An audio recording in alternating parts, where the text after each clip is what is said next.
بقى كده يا سعاد اجيبك تنضفي لي البيت تسرقيني؟ ماشي، انا هفضحك في العمارة. منى حبيبتي عاملة ايه؟ والنونو عامل ايه؟ بس مالك شكلك زعلان كده ليه؟ هي سعاد ما جاتش ولا ايه عشان تنضف لك البيت؟ جت ويا ريتها ما جت. تصدق يا احمد ان هي سرقتني؟ انا كنت حاطه 200 جنيه جنب التلفزيون، وبعد لما خلصت تنظيف ببص على ال 200 جنيه ما لقيتهاش مكانها، وبتاع الدليفري كان واقف على الباب واتحركت جدا لان ما كانش معايا غير الفلوس دي. معقولة الكلام ده؟ يبقى كده تفكيري فيهم صح، يبقى هم زي ما سرقوا قبل كده طقم المدرسة يبقى سرقوا مننا ال 200 جنيه. على العموم انا مش هسكت على اللي بيحصل ده وهفضحهم في العمارة كلها. بس قبل ما افضحهم لازم يكون عندي دليل. انا هروح لمحمد البواب تاني وهقول له يبعت مراته عشان تنظف لنا البيت. بس المرة دي هحط كاميرات مراقبة عشان اصورها وهي بتسرق. وكمان هزود الموضوع شوية، هحط ذهب وفلوس، وبكده هصورها وهي بتسرق وهكشفهم على حقيقتهم قدام العمارة كلها. كويس يا ياسمين ان انت قدرتي تقنعي باباكي ان هو يديكي فلوس عشان النهارده نخرج وننبسط مع بعض. بس غريبة يعني اداكي 200 جنيه، مع انك يعني قلتي ان انت هتجيبي 100 جنيه بس، وهو في الاول ما كانش راضي. يعني ازاي يعني في الاول يقولك معهوش فلوس وبعدين يديكي 200 جنيه؟ غريبة جدا. اصل بابا ادوله مكافأة في الشغل، فهو يعني اداني 200 جنيه وقال لي خليها معاكي. طيب خلاص احنا ممكن نصرف 100 دلوقتي وخلي المية التانية معاكي بعدين، يبقى نخرج في وقت تاني. طيب ماشي، فكرة حلوة. يلا بقى عشان نتمرجح، احنا هنفضل نتكلم كده. واو، بصي المرجحة حلوة ازاي. تعالي بسرعة اركبي جنبي. فعلا اللعبة حلوة قوي، وكمان لسه جايبينها جديد. انا كل مرة هاجي والعب فيها. الحمد لله اليوم عدى بسلام، وماما اصلا ما اكتشفتش ان انا اخدت ال 200 جنيه.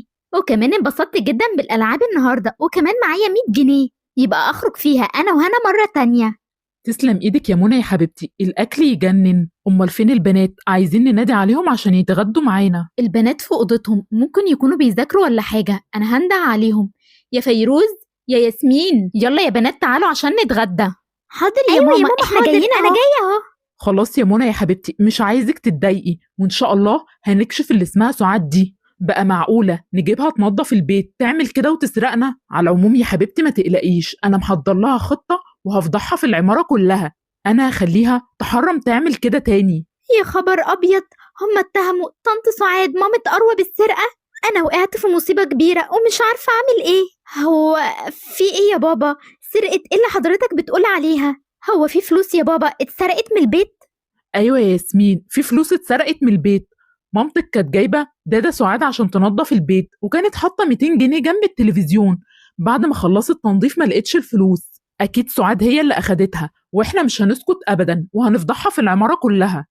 يا دي المصيبة، هعمل ايه انا دلوقتي؟ انا قلت ان ماما مش هتفتكر ان هي حطت فلوس، بس هي اتهمت مامة اروى. وانا اعمل ايه؟ انا مش عارفة اتصرف ازاي دلوقتي. مامة اروى يا حرام مظلومة.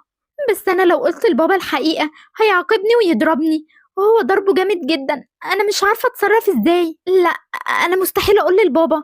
خلاص انا هستنى شوية، يمكن يعني ينسوا الموضوع. واكيد بابا مش هيعمل لدادا سعاد حاجة. احنا دلوقتي يا منى هنبدا الخطه بتاعتنا. انا حطيت فلوس هنا وكمان ذهب، وحطيت كاميرات في كل مكان. ودلوقتي انا هنزل لمحمد وهقول له يبعت سعاد عشان تنظف البيت. واول لما تيجي تسرق كل حاجه هتبقى متسجله صوت وصوره. فكرة حلوة قوي يا احمد، الفكرة اللي انت فكرت فيها دي. كده هنكشفهم ومش هيقدروا بعد كده يقولوا احنا ما عملناش حاجة، ولا يقدروا ان هم ينكروا ان هم سرقونا. ايوه يا بنتي، انا اصلا الفكره دي جات لي من روايه بوليسيه انا قراتها. وبصراحه الفكره قلت انفذها عشان نكشفهم على حقيقتهم ونفضحهم كمان في العماره. بقول لك يا محمد، انا عايزك تبعت سعاد مراتك تنظف لمراتي البيت، لان هي تعبانه جدا النهارده. انا عارف يعني ان هي لسه منضفاه امبارح، بس البنات بهدلوه كده. فانا عايزها تطلع النهارده وتروقه. حاضر حاضر يا استاذ احمد، من عيوني، ربنا يقومها لك بالسلامه. انا هروح لسعاد حالا وهخليها تطلع لها دلوقتي. بقول لك يا سعاد، استاذ احمد كان عايزك تطلعي عشان منى مراته تعبانه، وعايزك تطلعي وتنضفي لها البيت. يوه، انضف لها البيت؟ انضف لها البيت ازاي؟ ده انا منضفاه امبارح ومخلياه زي الفل. لحق يعني يتبهدل؟ على العموم انا مالي، خلاص انا هطلع لها دلوقتي. معلش يا سعاد ان انا جبتك النهارده عشان تنضفي البيت. انت عارفه بقى البنات بيبهدلوا بسرعه. بس المرة دي هو مش مكركب قوي زي امبارح. ولا يهمك يا ست منى، انا هنضفهولك وهخليهولك زي الفل. ربنا يقومك بالسلامة يا حبيبتي. ربنا يخليكي. انا هدخل بقى اريح في اوضتي لحد ما تخلصي تنظيف. غريبة جدا، دي نظفت البيت من غير ما تقرب على الفلوس ولا الذهب. يمكن تقرب دلوقتي. يا ربي ده بعيدة خالص. مع ان هي شافته. ممكن تكون اكتشفت ان احنا عاملين فيها خطة. انا مش عارفة بصراحة. انا لازم اقول لاحمد على كل اللي بيحصل ده. انا خلصت يا ست هانم، حضرتك تأمريني بأي حاجة تاني؟ لا شكرا يا سعاد، تقدري دلوقتي تتفضلي. غريبة جدا، ده الفلوس والذهب زي ما هما موجودين في مكانهم. انا كده فهمت، يبقى اكيد هي اكتشفت الخطة. بس برضو احنا هنفضحها. لما يجي احمد هخليه ينزل لجوزها ويهزقه كمان عشان يحرموا يسرقونا تاني. ممكن وهي بتنظف تكون اكتشفت الكاميرات وعشان كده ما سرقتش الذهب والفلوس دي. ها يا حبيبتي، أكيد الخطة نجحت وسرقت الفلوس والذهب، مش كده؟ لا يا احمد، ده ما سرقتش الفلوس ولا الذهب، مع ان هي شافته وهي بتنظف بس ما قربتش منه. انا كنت مراقباها من الكاميرات وما قربتش من الفلوس. بس انا متأكدة ان هي اخدت الفلوس المرة الاولانية. انا شاكة يا احمد ان هي تكون شافت الكاميرات او شكت ان احنا جايبينها عشان تسرق تاني، عشان كده ما قربتش على الفلوس. انت لازم تتصرف، لازم تتصرف يا احمد مع الست دي. معاكي حق يا منى، أنا لازما ما اسكتش أبدا على اللي بيحصل ده. أنا هنزل دلوقتي لجوزها وههزقه وهاخد منه كمان الفلوس وهفضحه قدام العمارة كلها. بقى ينفع يا محمد اللي مراتك عملته ده تدخل عشان تنظف لنا البيت وتسرق البيت وتمشي؟ أنا مش هسكت على اللي حصل ده أبدا. أنا هاخد منك الفلوس وهفضحكم كمان في العمارة كلها. مستحيل مستحيل يا أستاذ أحمد الكلام اللي حضرتك بتقوله ده. مستحيل سعاد مراتي تعمل كده.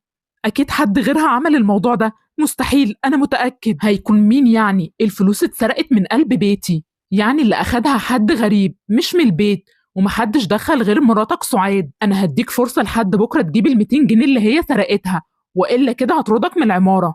خير يا أستاذ أحمد، مالك متعصب كده ليه؟ وبتزعق كمان مع عم محمد. عم محمد؟ عم محمد اللي انت بتقول عليه ده مراته حرامية، جت في قلب بيتي وسرقتني. مراتي جابتها عشان تنظف البيت وكانت حاطه فلوس جنب التلفزيون. اول لما خلصت تنظيف ما لقيتش الفلوس، ومحدش غريب دخل البيت غير مراته، واكيد هي اللي سرقت ال200 جنيه.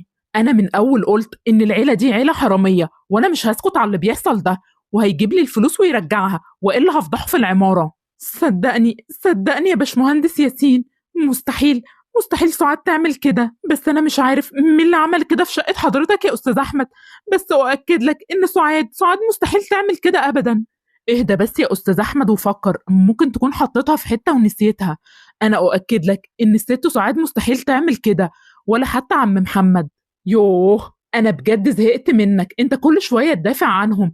هو يكونش حضرتك المحامي بتاعهم وانا معرفش؟ انا مش عارف بتدافع عنهم كده ليه. يكونش حضرتك من بقيه اهلهم وانا معرفش ولا ايه؟ على العموم خلاص، اخركم بكره وتجيبولي الفلوس والا هفضحه في العماره. ما تزعلش يا محمد، أنا واثق ومتأكد إن الست سعاد مستحيل تعمل كده. على العموم ما تقلقش، أنا هديك الفلوس دي. أنا عارف إن الراجل ده مفتري وممكن يعمل أي حاجة، فأنا هديك الفلوس عشان نسد بقه بيها. لا لا يا أستاذ أحمد، أنا مش عايز فلوس، مراتي ما عملتش حاجة. لو حضرتك اديت له الفلوس معناها إن مراتي أخدت الفلوس دي، وأنا مراتي مستحيل تعمل كده. معلش يا محمد، لازم نديله الفلوس، لأن هو مجنون وممكن يعملها ويفضحك في العمارة، وأكيد كلهم هيصدقوه. أنا مش عارف اللي اسمه باشمهندس ياسين ده بيدافع عنهم كده ليه. بيقول لي مستحيل إن هم يعملوا كده، وأكيد مراتك شالت الفلوس في أي حتة. بس أنا ما سكتلوش ورديت عليه وهزقتهم كمان، واديتهم فرصة لحد بكرة عشان يجيبوا الفلوس. برافو عليك يا احمد، الاشكال دي اصلا ما تعرفش غير كده. هم اكيد هيخافوا وهيجيبوا الفلوس، ولو ما جابوش الفلوس هنفضحهم في العمارة كلها. يا حرام، أنا زعلانة جدا على عم محمد ومراته. هما مظلومين وأنا اللي أخدت الفلوس، بس مش عارفة أعمل إيه ولا أتصرف إزاي. أنا عايزة أقول للبابا بس خايفة جدا، خايفة أحسن يضربني. بس عم محمد صعبان عليا جدا، وكمان ده سعاد، هما ذنبهم إيه؟ أنا اللي أخدت الفلوس دي. وأخيرا خلصنا الشغل. أنا متحمس جدا نروح المطعم النهاردة وناكل الوجبات والعروض بتاعت مطعم بازوكا. ها يا أحمد، هتيجي معايا ولا أروح لوحدي؟ لا طبعا انا هاجي معاك، ده مراتي حامل وممكن ما تقدرش تعمل اكل النهارده، فخلاص الغدا النهارده على حسابك. يلا بينا نروح دلوقتي، بس ثانية واحدة ألم الورق ده عشان ما يتبهدلش ويضيع، ده ورق مهم جدا في الشغل. واو يا زياد، المطعم شكله حلو قوي، وكمان الأكل فيه حلو جدا. إن شاء الله هاجي المطعم ده كتير وآكل منه. أيوة يا فيروز، ده المطعم ده جامد جدا وفاتح فروع في كل حتة. أنا مش أول مرة آكل من عندهم، أنا كلت كتير في فروع تانية. لو حابة تاكلي تاني هنا أنا ممكن أعزمك تاني. بقى هو ده مطعم بازوكا؟ يا راجل يا راجل، كنت تعزمني في مكان تاني على لحمة ولا فراخ. ايه الأكل التيكاوي ده؟ أنا عايز أكل حمش كده. يا عم ما تجرب، وماله الأكل التيكاوي ده حلو جدا. بص بس تعالى نختار ترابيزة ونقعد عليها، أنا ما بحبش أقعد على ترابيزة قصاد الباب، اختار ترابيزة من اللي جوه نقعد عليها. استنى يا عم، ده الترابيزات جوه مليانة. ايه ده؟ معقولة اللي قاعدة دي فيروز بنتي؟ أنا مش مصدق، بس مستحيل تكون هي، لأن في ولد قاعد معاها. وكمان فيروز دلوقتي قالت لي إن هي عندها درس، لما أروح أتأكد هي ولا لأ. ثانية واحدة يا خالد، خليك هنا وأنا راجع لك تاني. فيروز، انت ايه اللي جابك هنا؟ مش انت قلتي ان انت في الدرس؟ ومين الولد اللي انت قاعدة معاه ده؟ ده انت ليلتك طين النهاردة.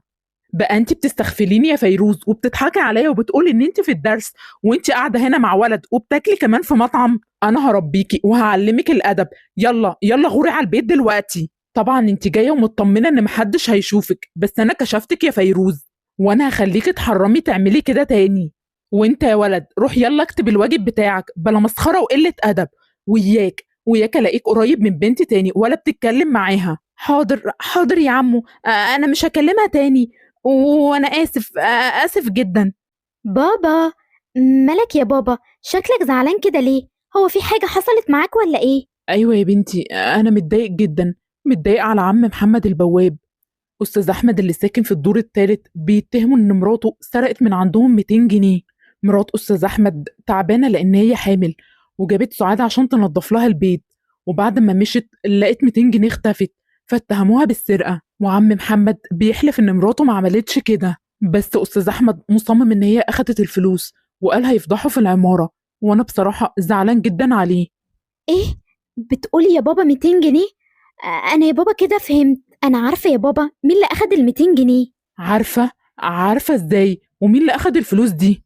أنا اتفقت يا بابا، أنا وياسمين، إن إحنا نخرج ونروح البارك ونلعب هناك، واتفقنا إن كل واحدة فينا هتجيب 100 جنيه عشان تلعب هناك. بس في الأول قالت لي إن باباها مش موافق، لأن مامتها حامل جديد، وباباها في الأول قال لأ. بس اتفاجئت بعد كده يا بابا إن هي معاها 200 جنيه، لعبت ب 100 جنيه وناقص معاها دلوقتي 100 جنيه يا بابا.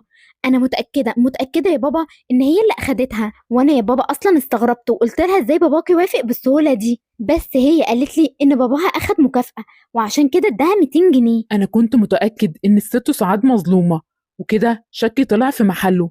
أنا لازما دلوقتي أقول للبشمهندس أحمد على كل الحقيقة عشان يعرف إن هو كان غلطان. هو زمانه دلوقتي راجع من الشغل، أنا هنزل أستناه على باب العمارة. أنا لازما أفهمه الحقيقة كلها، ولازما يعتذر كمان لعم محمد. أستاذ أحمد، كويس إن أنت جيت دلوقتي، أنا مستنيك هنا من بدري. أنا مستني حضرتك عشان أكلمك في موضوع السرقة واتهامك بالست سعاد إن هي سرقت ال 200 جنيه من عندك. أيوة أنا عارف، من غير ما تتكلم أنت جاي دلوقتي وبتدافع عنهم وهتقول إن هم مش سرقوا حاجة. أنا فعلا جاي وهقولك الحقيقة كلها، وهم فعلا ما سرقوش حاجة، والست سعاد ما سرقتش أي فلوس، واللي سرق الفلوس أنا هقولك عليه. ويا ترى مين بقى اللي سرق الفلوس؟ ها ما تقول.